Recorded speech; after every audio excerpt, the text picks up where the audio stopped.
Welcome back into the D3 Datacast. I'm Matt Snyder, here as always with Zach Snyder.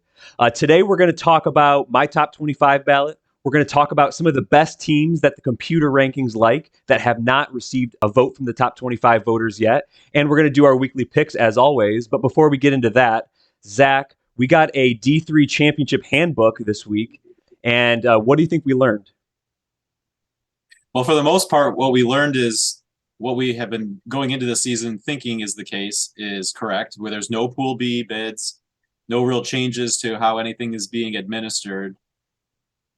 Really, the only revelation we got has to do with the future, and that is with some announcements about future dates for tournaments, which included in 2026, it looks like the NCAA will be doing a single site championship, bringing Division One, Division Two, and Division Three finals to one site. In this case, that would be Indianapolis. It's something they've done in the past. 2013, it was on the schedule for 2020 until COVID shut down those tournaments. Now, there was a note in the pre-championship handbook that things are subject to change. And to my knowledge, there's been no official announcement from the NCAA that this is being planned or is on the horizon, but it is noted in the pre-championship handbook. It's something that we speculated on a couple shows ago after the NCAA had released the future sites for the Division One Final Four out through 2030. And it was during that time we thought maybe 2027 in Detroit could be a time they were looking at, just because that fit with a 7-year horizon or 7-year timeline that they had set up from 2013 to 2020. But obviously, Indianapolis makes a lot of sense for a lot of reasons. Yeah. And it appears that the NCAA is going to go that route. Now, that would mean 2026 is the final year that the current agreement with Fort Wayne is in place for the Final Four.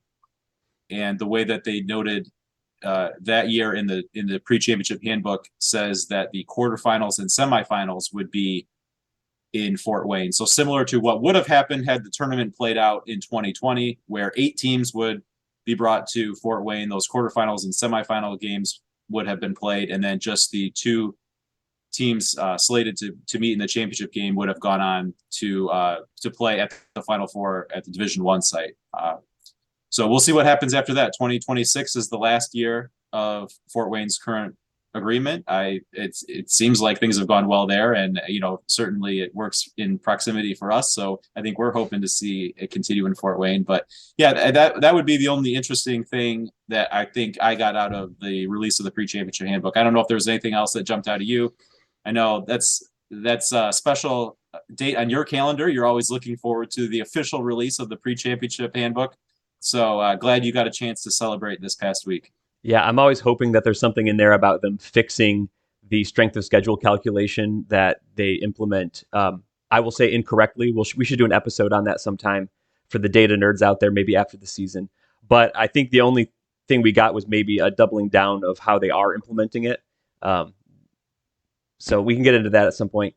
But yeah, the schedule for the tournament's really the only interesting thing. So it looks like in 2026, if these dates hold and they officially announce it, it would be weekend 4-team pods playing first and second round on an opening weekend. Then the Sweet 16 the following weekend. And then instead of the championship weekend, we would have Elite 8 and Final Four, presumably at Fort Wayne in the last year of their agreement. And then a week off, and then the 2 championship teams going to Indianapolis for the finals, which would probably be at the NBA arena there in Indianapolis, with a Division II final, and then the Division I would likely be at Lucas Oil Stadium. So hopefully we'll hear about that soon from the NCAA, their plans. But that is currently what we found out in the championship handbook. And, Indianapolis NCAA just makes sense. And that's what Dave McHugh had predicted as well on Hoopsville as one of those Indianapolis dates. So understandable for sure.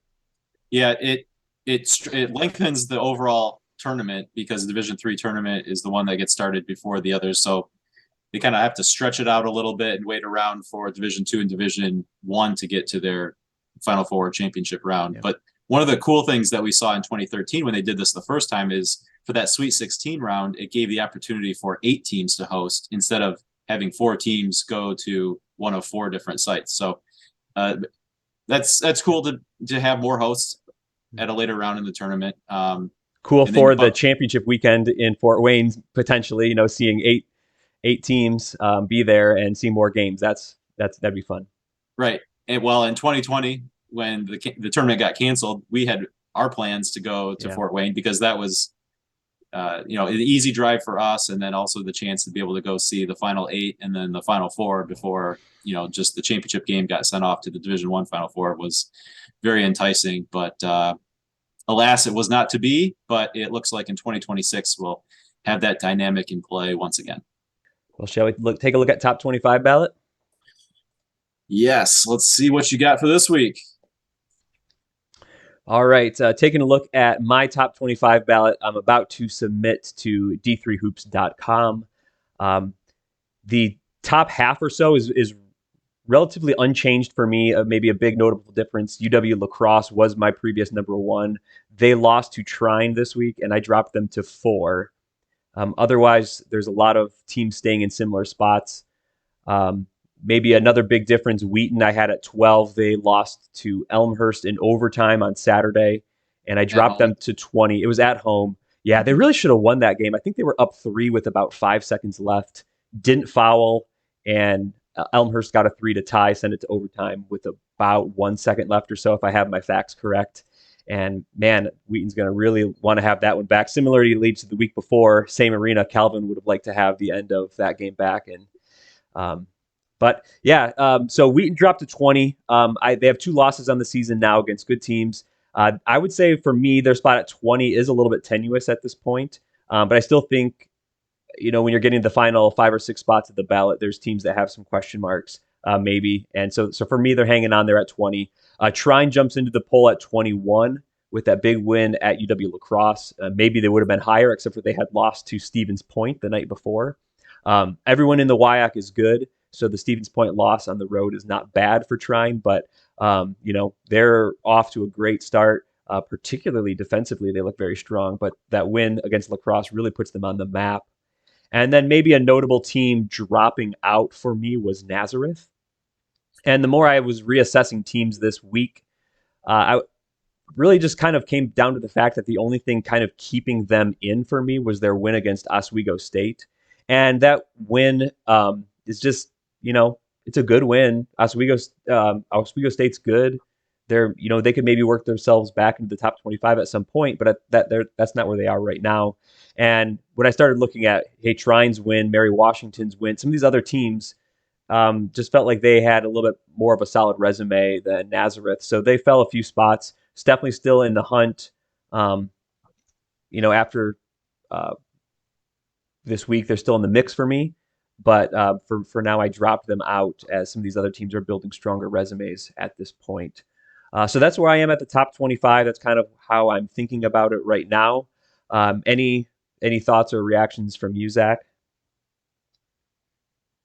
Yeah, you mentioned Trine. They break into your top 25. I know they were a team that was starting to pop up on a few ballots. They were in the others receiving votes section. I think the last 2 weeks, maybe, but definitely a little bit more steam last week. And I'm kind of with you. If I was a voter, I don't think I would have had them at that point. I wanted to see a little bit more, but certainly winning at La Crosse is enough to get them in there. Yeah, it's just interesting to see Mount Union and John Carroll. They're paired next to each other just because of the game they recently played and looking like strong contenders in the OAC. And then another one that's of note, kind of as we segue into our next topic, is you getting East Texas Baptist in there. I know they are a team that you've had your eye on. I think that you maybe wanted to get them in last week and didn't quite have a place for them, but they do break in this week. And so they had not received any votes up until this week. I think with some of the other public ballots, you're not going to be the only one after their win against Mary Hardin-Baylor. It's definitely their best win of the season and a strong start. So they're getting a little bit more credit. We'll see if they actually make the final poll or just end up in that others receiving votes category. But they were another one that jumped out to me on your ballot there. Yeah, I think I saw that at least one public ballot that was posted on Twitter had them in, so I won't be the only one. But they're going to keep them off of this next list here as we transition to this next topic of teams of do we think they're good? Here's a look at the top 5 teams by my computer ratings, the efficiency-based computer ratings that I run, who have not yet received a top 25 vote. As I was compiling this list, initially right at the top was East Texas Baptist. And as we started this call, Zach, you were quite upset with me because you had researched all these teams and then come to find out I took them off because I ended up deciding I was voting for them, and I had seen also, in the meantime, someone else was voting for them. So I decided to take them off here. I don't know if any of these other teams are going to get votes this week. You could probably make a case for a few of them if you wanted to. But I took East Texas Baptist off because I knew I was voting for them. So whatever. But Well, so I was even gonna give them the background treatment yeah, just because I knew they were gonna finally break into at least getting some votes from you. So I had my background all set up, and so in honor of your new number one here, I have the gym at University of St. Joseph at the O'Connell Athletic yeah. Center there. So I had to make a quick detour on the background there, but hey, we're all good. So The Jim Calhoun Gym at St. Joseph, Connecticut. that's right. Love it. Yeah. So here's the teams. Here's the teams that the computer ratings like that voters are kind of waiting on still, or not convinced. Scranton sitting there at 8-0. The efficiency ratings have them at number 17. UW Eau Claire is 6-3, but number 31 by my computer. DeSales at 7-2, number 33. Utica at 6-0, number 39 in the efficiency ratings, and Texas Dallas 7-2, number 41 by the computer ratings. So the computer doesn't have all of these in its top 25, but it has them kind of in that next mix of teams that someone might have on the watch list.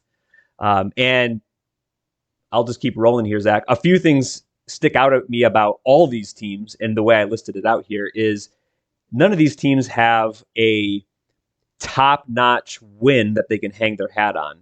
If you look over in that fourth column, how they're doing versus the other teams in the top 50 of the efficiency ratings, Scranton hasn't played one. UW Eau Claire, a loss against St. John's in double overtime, and a loss against UW La Crosse, both on the road.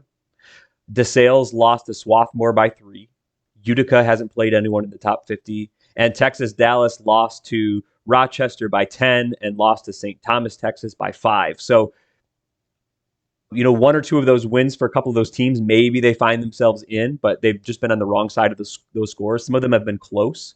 I think, the voters really like to look for good wins, especially when you're trying to sort through kind of the mess that is 15 through 35 on your ballot.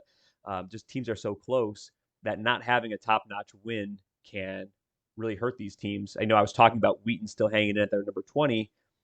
They beat Calvin, who's number 14 on my ballot, who's in the top 50 of the efficiency ratings. So that's a better win than these other teams have. So that keeps a team like Wheaton above some of these other teams in my mind. And then, but what they've done against teams 51 through 100, so other teams in kind of like the back half of the top 25% of Division III, there's a lot of wins and not a lot of losses. See Scranton has 3 there against some of those teams. DeSales has a loss to Stockton, but a win over Wilkes, who the computer likes. Utica has beaten Hamilton from the NESCAC, and Texas Dallas has beaten Hardin-Simmons. So these teams, it kind of makes sense why they're in this mostly 30 to 40s range for the computer, is they've beaten good teams. They haven't beaten a lot of great teams. And I think that also makes sense why the voters are kind of still waiting on them. So that's kind of just an overview of what these teams are. I don't know if you have anything further on that too, Zach. Yeah, well, you mentioned even in like the efficiency ranks, you see the Massey ranks there, they're outside of the top 25, but between the preseason top 25 poll and the early weeks here, a total of 81 different schools have at least received one vote somewhere. So, maybe they're outside the top 25, but, in everyone's mind that the top 25 at any given time is not just 25. It's, much more than that. And so you look at that number being over 80 already in terms of teams that have been mentioned on at least one ballot somewhere. And so you look at some of these ranks, 31, 33, 39, that's well within the range that probably someone somewhere is considering a team like this. Mm-hmm. So, man, I don't know. Do you want to go team by team and give them the, actually answer the question? Do we think they're good? Yeah. Okay. All right. Well, let me start kind of with my thoughts on Scranton. And you hit it right from the beginning there. You see there's no top 50 wins. They've done fine in the next 50. But I think more than anything, what speaks to me is just being 8-0, right? So undefeated, 8 games in. Anytime you step on the court, you have a chance to lose. So I know sometimes we get into, winning percentage versus strength of schedule, and where I can be, I know some people really like to see a strong strength of schedule, and generally I would agree. But where I can be a little bit sympathetic to a lower strength of schedule team is when they've gone out and they've actually just won all their games. Because at 8-0, even if it's a totally weak schedule across the board, and you're looking at like an 80% win probability, which is a fairly high win probability. The odds of going 8-0 against even that type of schedule is only about 16.8%. So yeah, definitely. Would I like to see a better win on Scranton's resume? Yeah, but within a certain amount, scheduling is within a team's ability, right? It's within their control. But with what they have, they've gone out and they've won. So I'm going to say they're maybe good. So far, so good. Like they've come out unscathed, but I'm looking for that one result to really point to say, yeah, they definitely are good. Yeah, and someone could ask, hey, there's no top-notch results. How are they ranked so high by, one of these computer systems? And I think generally the answer is, well, they've beaten the teams on their schedule soundly. The teams that aren't in the top rating, the top part of the computer ratings, maybe they're winning those games by 20, 30 points. Yeah, they might be the 200th ranked team, the 300th ranked team, but they're beating them by a margin that the computer's comfortable with. So at some point in the season, you would like to see those transfer into a good win or two, or like you said, just keep on rolling it undefeated. I would say for Scranton, I will say they are good. And okay, what is their good? They're not a top 10 team. I didn't vote for them in the top 25 this week, so I don't think they're that good. But I think they're in that mix. I think if someone did vote them this week, they wouldn't be the person that I'm, replying to on Twitter saying, how can you have Scranton in the mix? I think when we did our Pool C fantasy draft last week, I picked them as a Pool C team.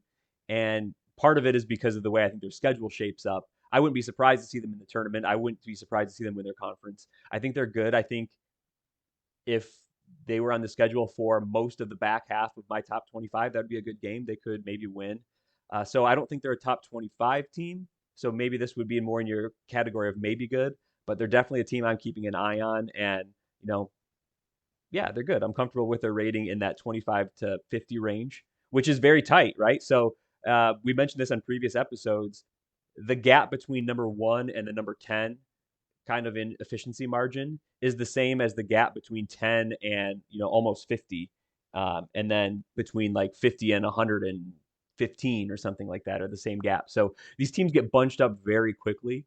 Also maybe why you see disparate rate rankings between efficiency and Massey, like 17 to 38 in my mind, there's not a huge gap between those teams there. Like, yeah, that's a difference, but that's not, there's not a huge gulf there. If these were teams in the top 10 of your ratings, that's kind of the same sort of gap they'd be looking at. So I'll say Scranton good. Okay, you're gonna go out on a little more of a limb than I will. But Yeah. I like it. I like it.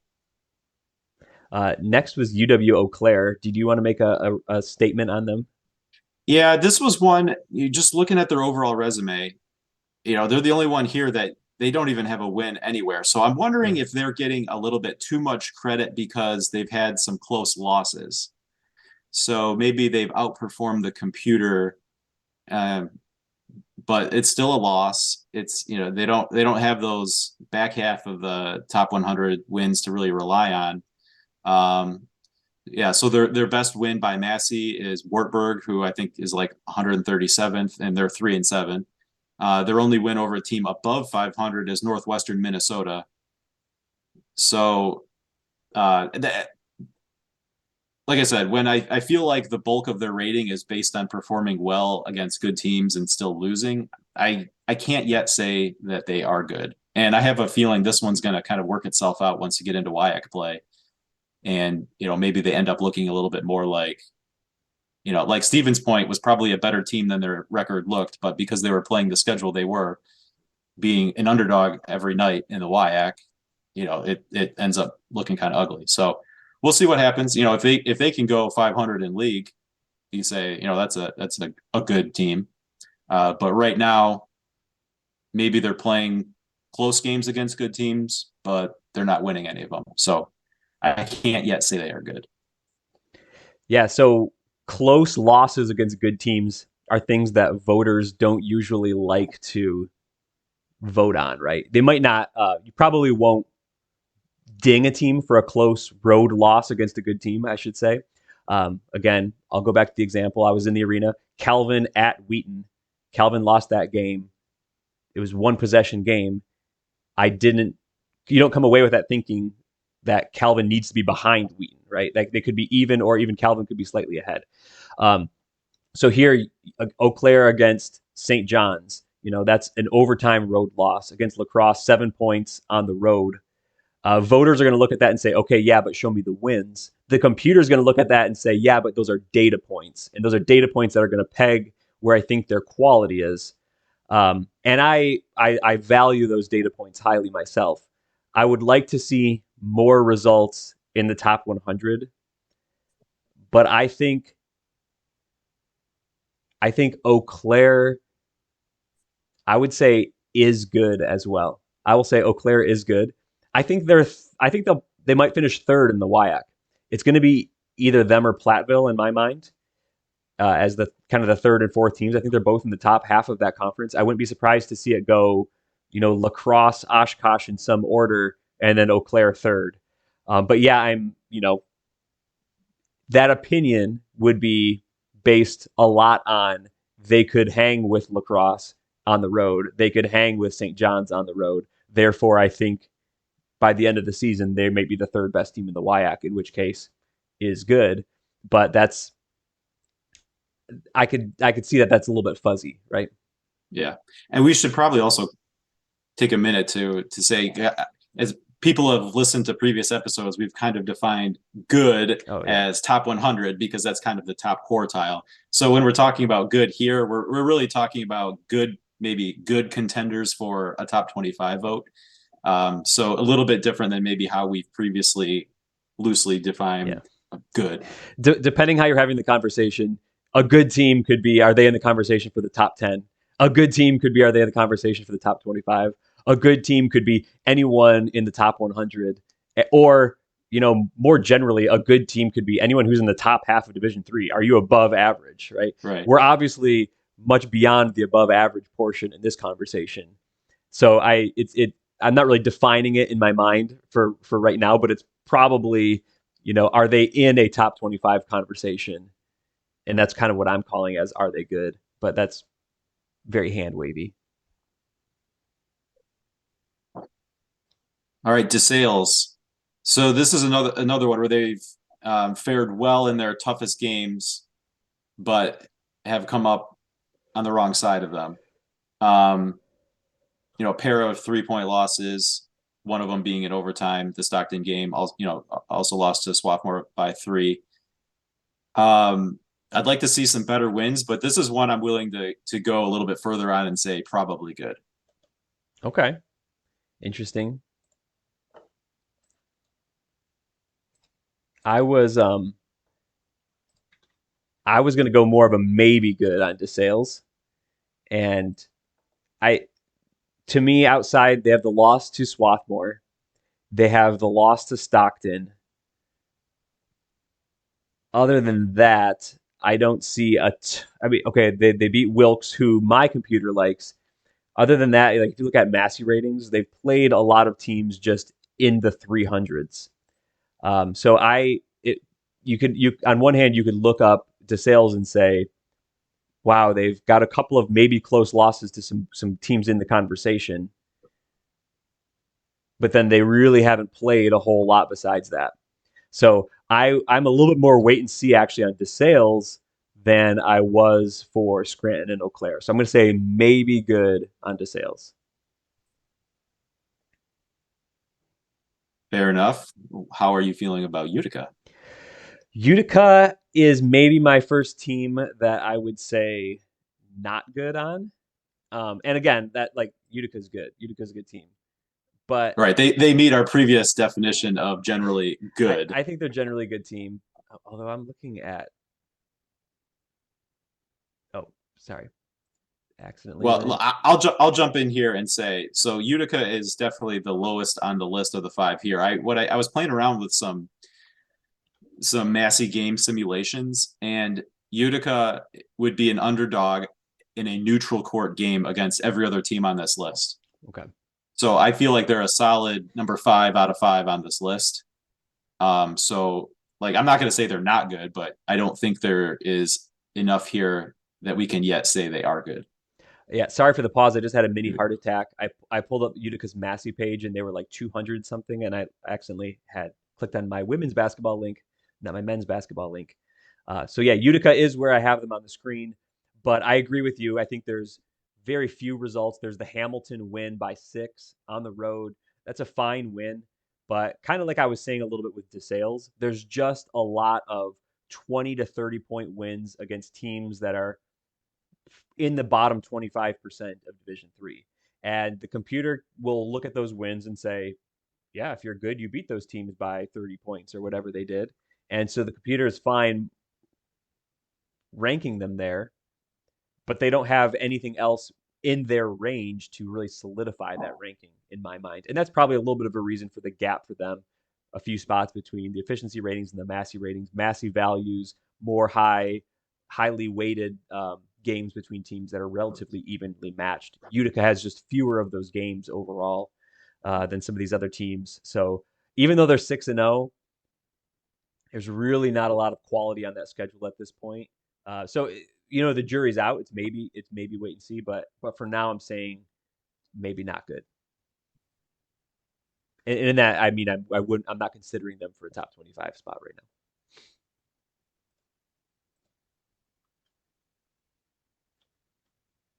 And last on the list, Texas Dallas, 41 in the efficiency ranks, 49 on Massey, 7-2 overall. Am I going Thoughts? first? Am I going first? I will also say maybe not good on Texas Dallas. Um, I think that conference, the AFC, is really interesting to me. I'll be fascinated to see how it winds up. They could find themselves in the mix there. Um,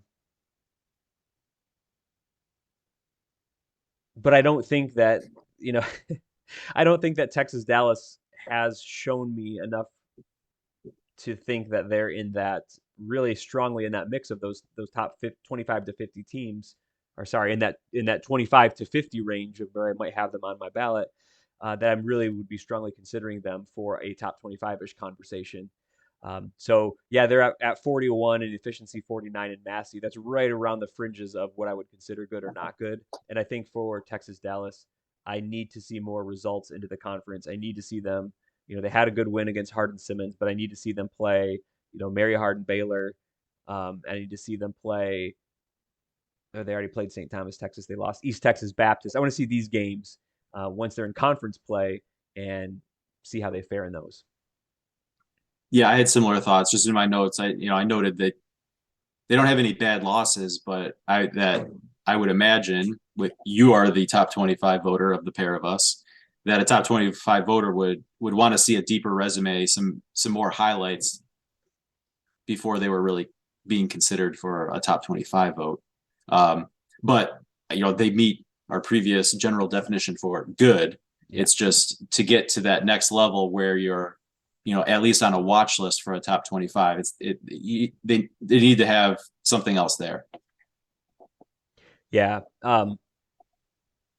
Agreed. All these teams are good, but it's the degree of goodness that we're looking at here. Before we move on, I should jump back. UW Eau Claire is the only one who has a loss outside of the top 100. by these efficiency computer ratings. That was a loss at St. Olaf by 4.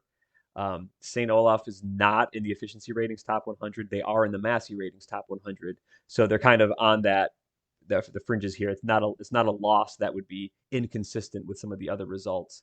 I think for me, I'm going to justify my pick here because they have a loss outside the top 100. For me, I do still see some more of those results in the top 100 to 200 range that they have that maybe a team like DeSales or Utica doesn't really have as well. So even though they're 6-3, I'm still hanging in there with UW Eau Claire. I think they're going to Okay, be good by the end of the year. sounds good. All right, how are we doing on time? We doing okay? We got 7:45 left. All right, let's jump ahead to last week's picks. Here we are wrapping up last week, and we'll go through the games here. Eastern was 2.5-point underdogs on the road at Hood, and they controlled that game pretty well, especially in the second half. They won by 14, so Eastern wins that one, and we lost both of those picks. We both had Roanoke as 1.5-point favorites on the road at Washington and Lee. They won by 6. We both had John Carroll, who the computer had as an 8-point underdog at Mount Union. That was a very good game. John Carroll was definitely in that one the whole way. 3-point loss, though, covers for both of us. Hunter at NYU. This was the big 45-point spread. Hunter is more of a system team, pressing defense, quick threes, the like. This was a 6-point game at halftime, but I was feeling good when I saw that. yeah, the second half was a completely different story. NYU wins by 46 to cover this computer line. I get that one, Zach. That one feels great. And then our D3 Datacast game of the week, we were on opposite sides of Rochester at Worcester. It was 3.5-point favorites to Rochester on the road, and they won by 11 in a game that was mostly closer than that, but they were able to pull it away toward the end. So Rochester covers that computer line, and I win that pick. So for the week, you were 2-3, I was 4-1. That brings you to 11-14 overall, and I'm at 16-9, a commanding 5-game lead. The week started pretty well for both of us, 2-1, and then it fell apart for me. And we just got done talking about, are they good? At which point I need to bring up Worcester at this point because this is the second time I've gone out on a limb for them as a home dog, and they failed to cover in either one. Let's see what do they have. They had a pair of wins at DePaul, at Ohio Wesleyan, and I saw a little Twitter chatter. People start asking, is Worcester back? Well, they've dropped the ball for me twice here, so I'm a little disappointed in Worcester. Yeah, that conference, the NCAC, is so interesting to me. I don't think there's an elite team in the pack the way I'm seeing it right now, but there's a lot of pretty good teams. And that's maybe Worcester is a pretty good team. But yeah, every time they have a chance to make that national statement this year, they've kind of stepped back from it. They haven't taken the opportunity. We need to stop including them in the picks because it's becoming too painful for me. So we are moving on to this week's picks. So here is the pick slate, Zach. Game 1, Mitchell is 5-point favorites at Springfield. Yeah, so these are teams with really opposite resumes so far. Mitchell has the wins, but over weak competition and even some close games within that weaker competition. Springfield has fewer wins, but a much tougher schedule, but some blowouts. So I'm really not quite sure how to jive those other than I'm gonna lean Springfield on this one. Yeah, very odd to me to see Mitchell be the favorite on the road at a NUMAC school. But that's been kind of the season. I think Mitchell has, they played a weaker schedule, but they've been rather impressive versus that schedule. Springfield has not looked great this year. They've had a rough few seasons now from the team that they had been previous, pre-COVID, I guess, that they had been a strong team in the NUMAC. But I'm actually going to go opposite of you. I'm going to take Mitchell. Um, the little guy versus the NUMAC. Maybe Mitchell can win here. Be interesting to see this one. Game two, the Battle of Chicago, we'll call it. The Chicago Maroons are +6 at Illinois Tech. That's right. The Chicago Maroons are 6-point dogs. They are. Wow. So I'd characterize Chicago's season like this. They've mostly beaten the teams they should and lost as expected to better teams. Now, what's interesting to me about this is Illinois Tech, kind of their team profile slots a little bit in the middle of what Chicago has played so far. So I'm not quite sure how to gauge it based on the results so far. If you're looking at, well, this team seems more like this team that they've beaten or this kind of team that they've lost. So with the unknown, I think that this will be a closer game than the 6 points. So I will take the points with Chicago. All right. And I think similarly, I'm also going to go with Chicago. 6 points is a larger spread. I expect Chicago to be one of the bottom teams in the UAA, but one of the bottom teams in the UAA is, probably one of the stronger teams in the Northern Athletics Conference. So I think that Chicago can keep this one close.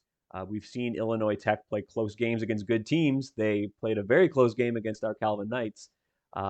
But 6 points, I think Chicago can keep it closer than that. The third game on our list is Rose-Hulman getting 5.5 points against Hanover.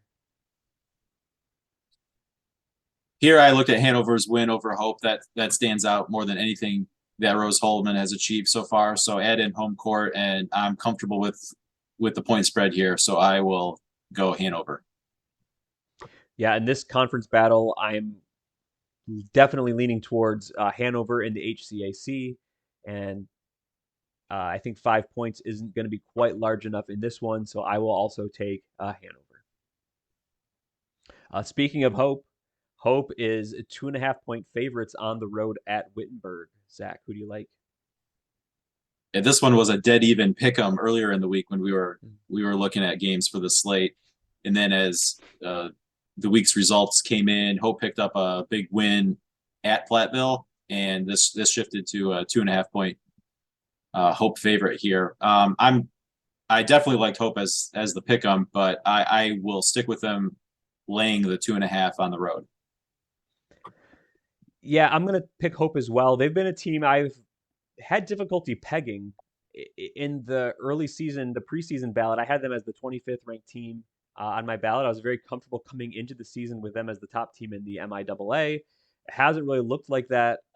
Calvin and Shrine have stood up above the rest, but Hope has had some nice results in there. They win in Wisconsin this week at Platteville, as you say. I think that they are going to prove to be a contender in the MIAA, and I think that means that they're going to be stronger than Wittenberg, who's maybe not at the top of the race in the NCAC. So I'm comfortable, even on the road, with you laying the 2.5 points there.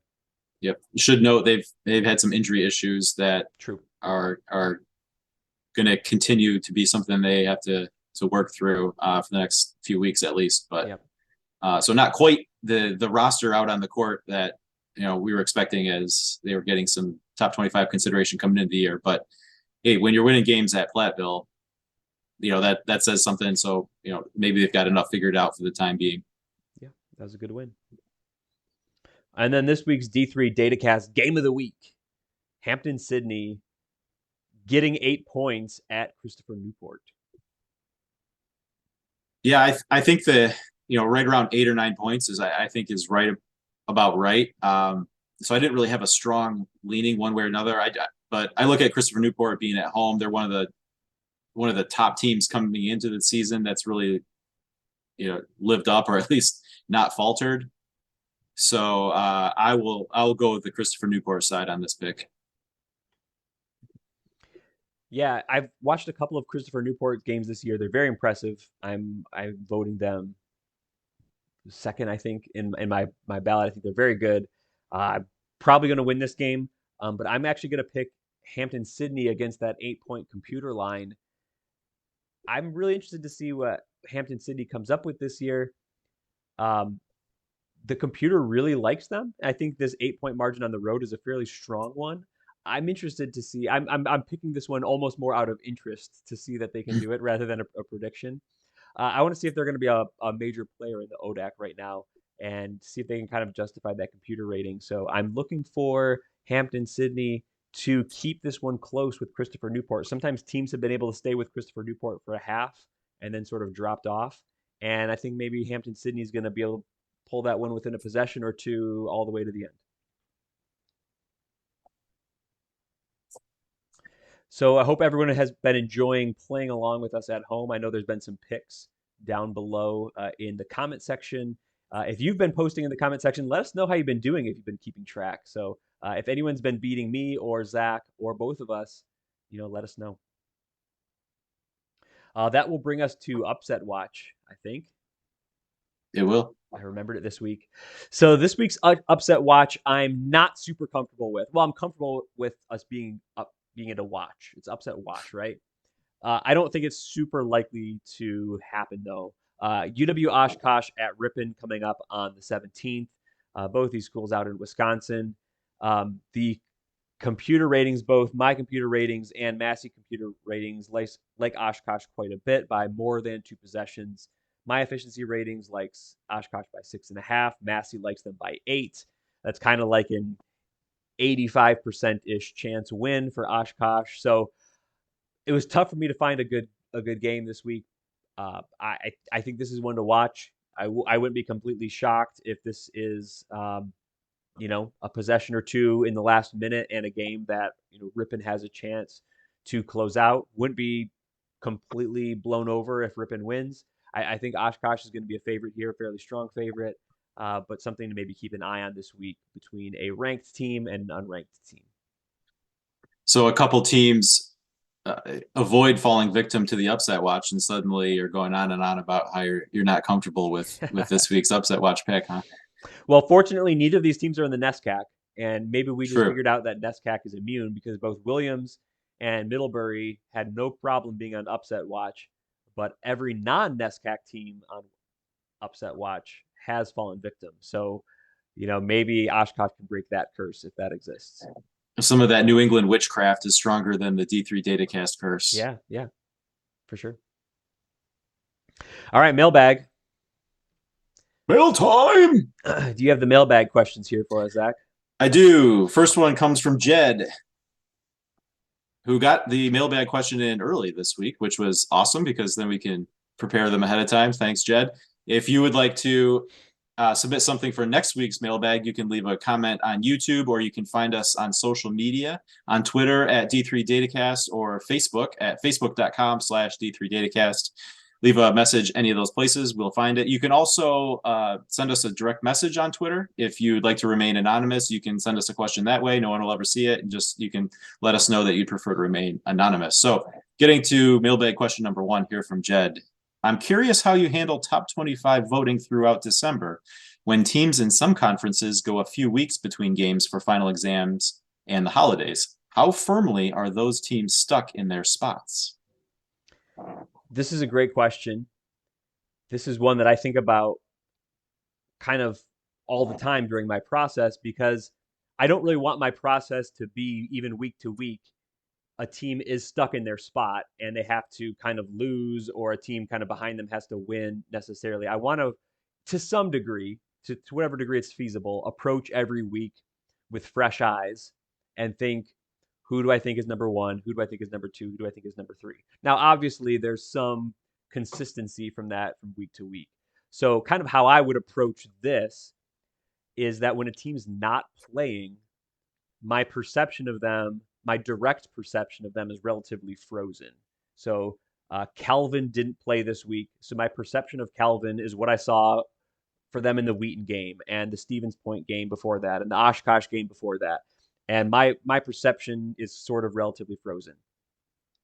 But my indirect perception might change. So a team that they've played or beaten or lost to could have a big win or a loss that changes my perception of a team that they beat. So to that degree, I could drop a team who was idle for a week because, hey, maybe one of their wins that I was kind of hanging my hat on as their best win isn't quite looking as good, so that they will fall down. Or they had a win and I thought it was just an okay win, but now that team has won 3 games this week and that looks even better. And hey, maybe they jump up a little bit. So a team could move. I mean, that's probably marginal movement based on a team that played a team, but they could move a little bit. So I wouldn't just keep a team stuck because they didn't play. But I also try not to do too much of well, this team won, so they float up a little bit, and this team lost, so they float down a little bit.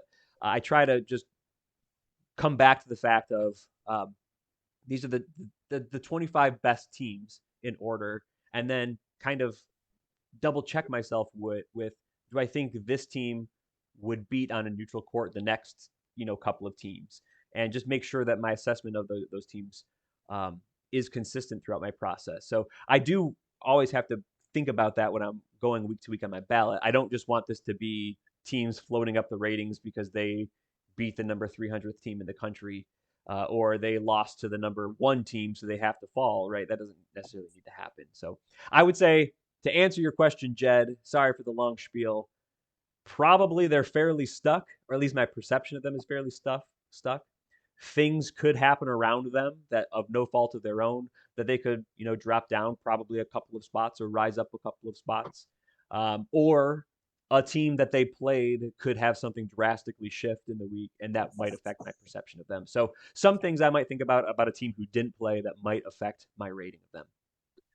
Yeah, and I'll also add here, I don't know that there are particular teams or particular conferences that this is really a problem for. I think it's very common through the exam time and through the holiday time for pretty much every team to have a break in there somewhere. Just, and even we've been looking ahead at kind of the schedule as we're going to, we've got a regular Monday show here through the regular season, but through, the end of December, we'll probably make a few adjustments, which we will announce later. But there's, I think, only 2 Division III games on December 23rd, and then there are no games at all through the 27th, with games picking up the 28th.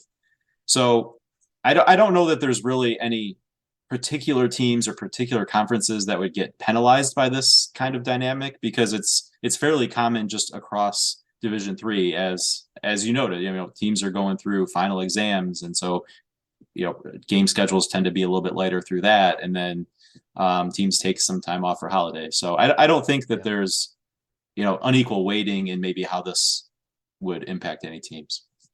Yeah, and I'm not an expert in the rules, but I think the way that teams have to operate, they're accountable weeks and there's a season length. So I think it's inevitable that teams have to take a week, maybe 2, completely off. I'm not an expert in any of that, so don't quote me, but I think there's something to that effect in the rules.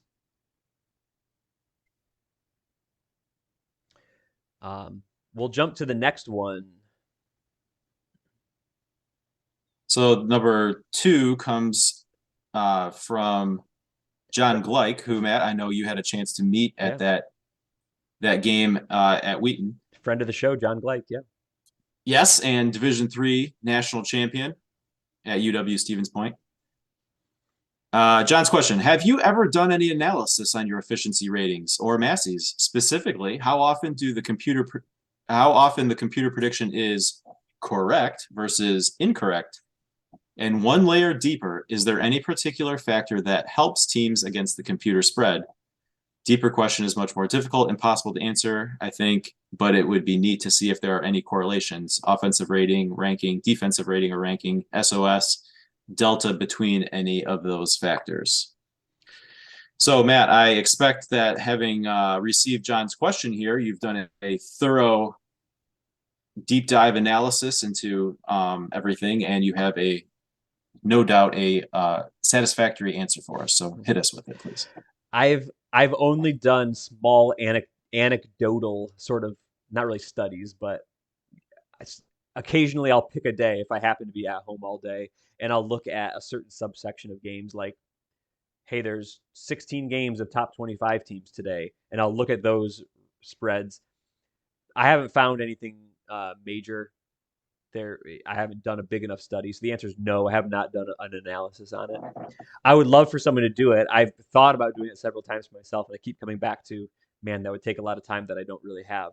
So if anyone out there in TV land has time and would like to take my ratings on a daily basis and or the predicted results, which I publish on the schedule page on the efficiency ratings. If anyone would like to do an analysis on actual results and do that over the course of time, that would be great. Could do Massey ratings as well. That would be great. I suspect that it would come out that the computers get the games about half right and half wrong, particularly, January, February, when ratings have solidified a little bit.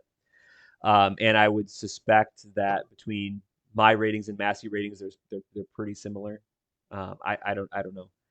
I have not really done that big of analysis. And as far as is there a factor that helps the team beat a computer spread? Again, I haven't done that kind of work. My guess is probably not, but I don't know. Maybe against a Massey rating that takes a much more simplistic approach, a great approach, but just score and location might miss some nuance in games like Hunter and NYU that we talked about, where Hunter's a system team. They're going to have a lot of possessions. Just looking at that game, again, completely anecdotally, my over-under total of 122 points ended up being a lot closer than the Massey rating 199.5. And that could be because I take tempo into account. But I don't think that there's really a team factor. Like, teams with great defense beat computer spreads more than teams with better offenses. But a computer system might do good on some of these fringe cases if it was taking into account how the type of team, as far as the speed that they played versus just how much points they tend to give up or don't give up. But so that's a long way to say, no, I have not done the study. I would love for the study to occur. If you, John, or any of your good friends would like to do this sort of analysis, that would be great. I would love to see it, because that, if maybe the predictions are crap and I need to change something in my method, if I was good at doing this, I probably would have done this analysis already. That'd be great. But I would love a hand in doing that. So if someone wants to volunteer, hit up John on Twitter and he'll get you set up. So one of the things about that is always interesting to me is, like, what's the correct number for home court advantage? Yep. Is it 3 points? Is it 4 points? Is it, what is it? So that would be one thing that's interesting to me. But I don't want to be, we're supposed to be answering the questions, not asking the questions. So, yeah. So one kind of simple thing that I looked at, it just in response to this question, was just, we're doing our picks, and our picks are based on the computer lines, right? Yeah. And if you take me and you combined, we've only got a 540 winning percentage against the computer, which isn't all that far off from, flipping a coin 50-50. And then if you want to, lower that margin even more, if you're looking in the book, the sports book realm, you need a 52.4% winning percentage to break even, on the typical, the way that typically lines are set and paid out. So that's all kind of within the same grouping there. I would think if the computer lines were doing a bad job, that we would be able to be doing a lot better in our picks than we are. But we're combined hanging right around that coin flip territory. Yeah, we're still at a pretty small sample. Sure. If the computer lines were perfect, you'd expect us to be 50-50, have a combined 500 percentage against it. So we're kind of in that range. If we were doing terribly good against it, then yeah, the computers would be bad. If we were doing terribly bad at it, the computers would also be bad, but we would be worse. I don't know.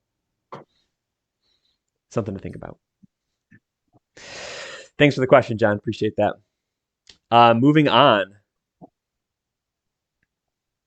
Yeah, actually, this one didn't come in specifically as a mailbag question. This came from someone that just had a general inquiry of the show, of the show on through Twitter DM, and they asked to remain anonymous, which is fine. But we just thought it was a good question and wanted to share the answer basically that we gave on Twitter DM to that person just for the broader audience. So the question was, will you dedicate a show at some point to bracketology? Yeah, and I think we will definitely do that to some degree. Particularly February. I can imagine most of our shows in February will have chunks dedicated to the tournament picture, who looks like they're in, who looks like they're out, who looks like they're in the mix. I think that kind of talk we will be covering heavily in February and maybe the second half of January, maybe right after New Year's a little bit. I guess we picked Pool C last week, so we're done. We're done for the year. See you in March. I don't know if we'll do that much bracketing, and I don't know if the question specifically means bracketing, but we might talk a little bit about, who's in line to host, probably who looks like they could, we might just generally talk about, geographics and who might be sent in different parts of the country, and, to that effect. So we probably won't do a full bracket. I think I did that last year a lot just on my own because I'm a degenerate. But that it takes like at least an hour to do even a mild job. And I think the committee spends, I think they spend like half their time getting the teams in and then like half their time of the night just putting the bracket together because there's a whole art to that. So I don't know that we'll be doing that much actually bracketing that early. But yes, as far as the who's in, who looks out, who's the top host candidates, that kind of thing, I think we'll talk about that a lot. Yeah, I expect we'll do some, regional ranking previews as we expect them to come out. What usually Wednesday is release day for those, but it's based on the data through Sunday the previous day, so that lines up perfectly with how our show has been coming out on Mondays. So we would be looking ahead at how we expect that week's regional rankings to come out, and further on down the line, probably get into some mock selections, taking those regional rankings and putting together the table and making Pool C mock selections based on that. So yeah, definitely a lot of looking ahead for bracketology type items. Like you said, maybe not to the point of actually putting a bracket together, but definitely looking at regional rankings, projecting Pool C, making mock selections, that sort of thing. Yep. Everything adjacent to tournament selection we will do. And am I remembering that they bumped the regional ranking release up to Tuesdays last week? Last year, Tuesdays. I don't remember. Yeah, that could be. I don't remember. But I think we'll definitely do some predictions on our, shows that release on Monday in and around who could be ranked in different regions. Again, not a full ranking release every single week, but any interesting races we could talk about for sure. So that wraps up this week's mailbag. Like I said, if you have something that you would like to see us address in a future mailbag, you can leave a comment on YouTube. You can send us a tweet, send us a direct message on Twitter, or find us at facebook.com/D3Datacast. Like and subscribe on YouTube if you have not already. Absolutely. I think that wraps us up for this week, doesn't it, Zach? It does. That's all I have. All right. Well, we'll see you next time, and good job, team. Waffle 319.